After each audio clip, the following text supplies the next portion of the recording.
سعدیہ بیگم نے تو یہ سوچ کے اپنی بیٹی دانیہ کی شادی اپنے بھائی عماد کے بیٹے ولید سے کی تھی کہ شاید اس کا رشتہ اپنے بھائی کے ساتھ بہت مضبوط ہو جائے گا، اور اپنی بھابھی بینا کی جھوٹی مسکراہٹ اور جھوٹا اخلاق دیکھ کر سعدیہ بیگم اسی غلط فہمی کا شکار ہو گئی تھیں کہ شاید بینا نے اسے دل سے معاف کر دیا ہے اور دانیہ کو دل سے اپنی بہو بنا کے لے جانا چاہتی ہے۔ لیکن دانیہ کے نکاح ہونے کے فوراً بعد ہی سعدیہ بیگم کو پتہ چل جاتا ہے کہ بینا بیگم کچھ بھی نہیں بھولیں، بلکہ سعدیہ کی بیٹی کو اپنی بہو بنا کے لے جا ہی اسی لیے رہی ہیں کہ جو زخم سعدیہ بیگم نے دیے تھے گن گن کے دانیہ سے اس کے بدلے لے سکیں۔ نکاح ہونے سے پہلے تک تو بینا بیگم نے اپنے چہرے سے، اپنے اخلاق سے ظاہر ہی نہیں ہونے دیا کہ ان کے دل میں ابھی تک سعدیہ کے لیے کتنی نفرت ہے،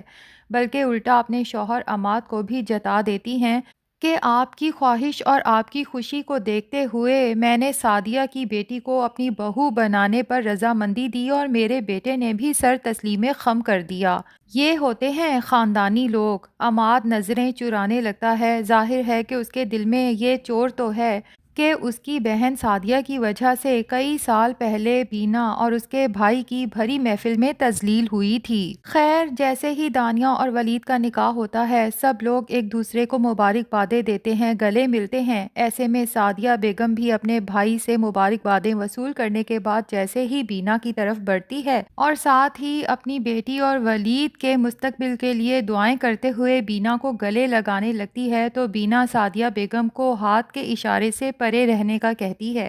اور ساتھ ہی اسے کہتی ہے کہ میں تمہاری دعا پر آمین نہیں کہوں گی، کیونکہ ویسے ہی ایک تو تمہاری دعا عرش تک جائے گی نہیں اور میں اپنی آمین کے پر تمہاری دعا کو لگانا نہیں چاہتی۔ یہیں پر سعدیہ بیگم کو احساس ہو جاتا ہے کہ اس نے دانیہ کی شادی اپنے بھائی کے بیٹے کے ساتھ کر کے اپنی زندگی کی کتنی بڑی غلطی کر لی ہے، لیکن اب کچھ نہیں ہو سکتا۔ سعدیہ بیگم نے جلدی جلدی میں جو فیصلہ لیا تھا، جس پہ اس نے گھر کے کسی بھی فرد کی نہیں سنی تھی، اب اپنے اس فیصلے پر ماتم بھی نہیں کر سکتی اور کسی کو مورد الزام بھی نہیں ٹھہرا سکتی۔ ایک سونیا کے سسرال والے تھے جو غیر تھے اور سعدیہ بیگم نے ان کے ساتھ بہت ہی برا سلوک رکھا تھا، لیکن اس کے باوجود وہ کتنی چاہت سے سونیا کو بیاہ کے لے کے گئے تھے، سعدیہ بیگم کی ہر شرط ماننے کو تیار ہو گئے تھے، جبکہ دوسری طرف داماد کے ساتھ خون کا رشتہ ہے، لیکن لگتا یہی ہے کہ اب یہ رشتہ سعدیہ بیگم کے ساتھ ساتھ اس کی بیٹی دانیہ کو خون کے آنسو رلانے والا ہے۔ ابھی تک تو سعدیہ بیگم جس طرح اس رشتے کے ہو جانے کے بعد ہواؤں میں اڑتی پھر رہی تھی، نہ صرف سعدیہ بیگم کے اپنے گھر والوں کو بلکہ سونیا کے سسرال والوں کو بھی یہ سب بہت برا لگ رہا تھا۔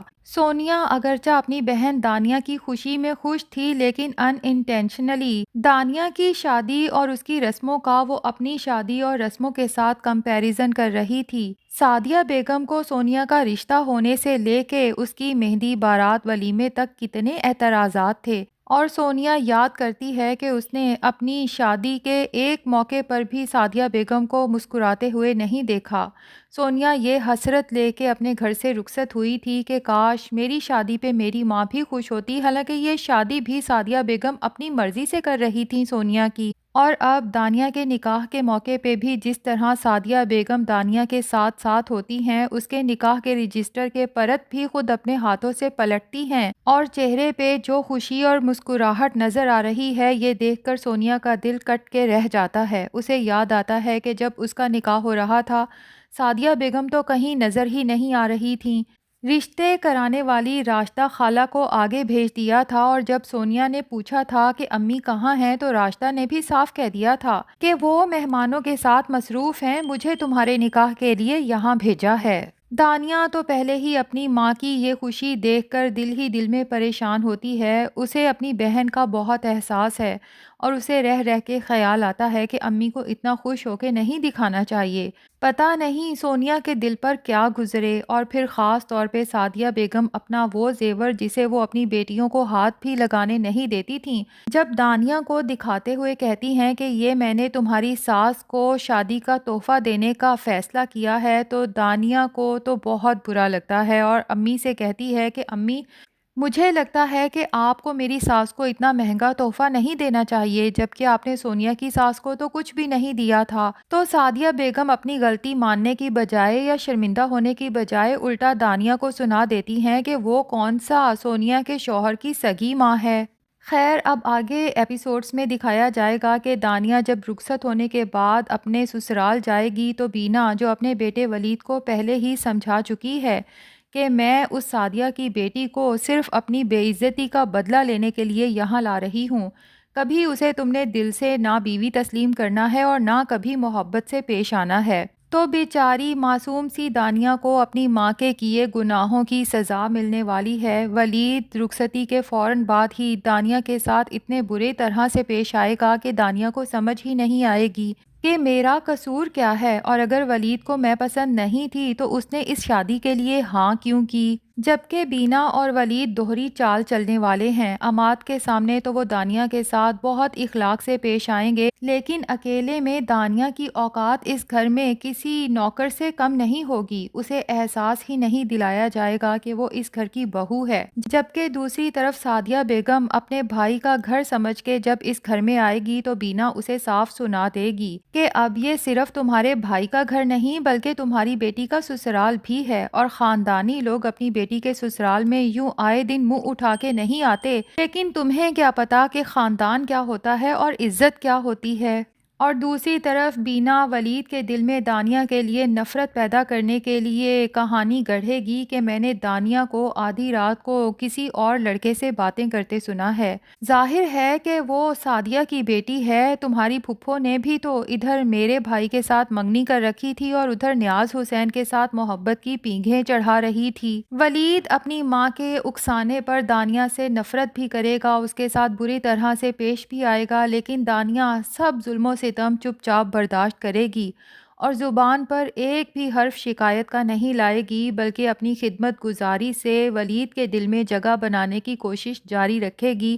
اور ایک دن ولید کو احساس ہو جائے گا کہ اپنی ماں کے دل میں بسی پھپھو کی نفرت کی وجہ سے وہ دانیہ جیسی معصوم لڑکی کے ساتھ کتنی ناانصافی کرتا آیا ہے۔ جبکہ دوسری طرف فارہ، جو دانیہ اور سونیا کے بھائی مراد حسین کی محبت میں پوری طرح گرفتار ہو چکی ہے، لگتا ہے کہ اپنے باپ ملک بلال کے سامنے اپنی خواہش کا اظہار کرے گی کہ وہ مراد سے شادی کرنا چاہتی ہے۔ لیکن ملک بلال جب سعدیہ بیگم سے اس رشتے کی بات کرے گا تو سعدیہ بیگم صاف انکار کر دیں گی، کیونکہ اسے تو فارہ ویسے بھی ایک آنکھ نہیں بھاتی، اور پھر ملک بلال جس طرح اپنے وعدوں سے پھرا ہے، سعدیہ بیگم کہیں گی کہ ہمارے ہاں وٹے سٹے کا رواج ہی نہیں۔ اور مراد حسین ویسے بھی اپنے آفس کی ایک لڑکی کو پسند کرتا ہے، یوں تو سعدیہ بیگم پسند کی شادی کے سخت خلاف ہیں اور اپنے بچوں کو ہرگز اس چیز کی اجازت نہیں دیتی، لیکن یہاں پر ممکن ہے کہ صرف فارہ سے جان چھڑوانے کے لیے وہ اس بار اپنے بیٹے کو پسند کی شادی کی اجازت دے دیں۔ لیکن فارہ کو جب پتہ چلے گا کہ مراد حسین کسی اور سے شادی کرنے والا ہے تو وہ ارباز اور سونیا کا رشتہ توڑوانے کی کوشش کرے گی۔ ارباز سے صاف کہہ دے گی کہ اگر سونیا کا بھائی مجھ سے شادی نہیں کرتا تو دوسری صورت میں آپ کو بھی سونیا کو طلاق دے کے یہاں سے بھیجنا ہوگا۔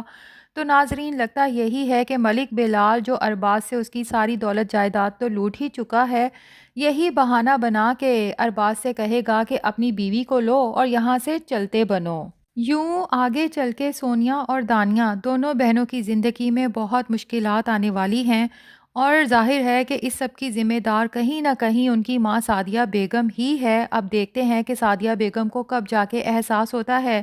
کہ اس نے اپنی دونوں بیٹیوں کے ساتھ کتنا برا کیا، اور سونیا اور دانیہ ان مشکلات سے کیسے نکلتی ہیں۔ یہی چیز اس ڈرامے کی سٹوری کو مزید انٹرسٹنگ بنانے والی ہے۔ تو ناظرین، آپ کو دام محبت ڈرامہ کیسا لگ رہا ہے کمنٹس میں ضرور بتائیں۔ ہمارا ریویو پسند آیا ہے تو ویڈیو کو لائک اور چینل کو سبسکرائب بھی کر دیں۔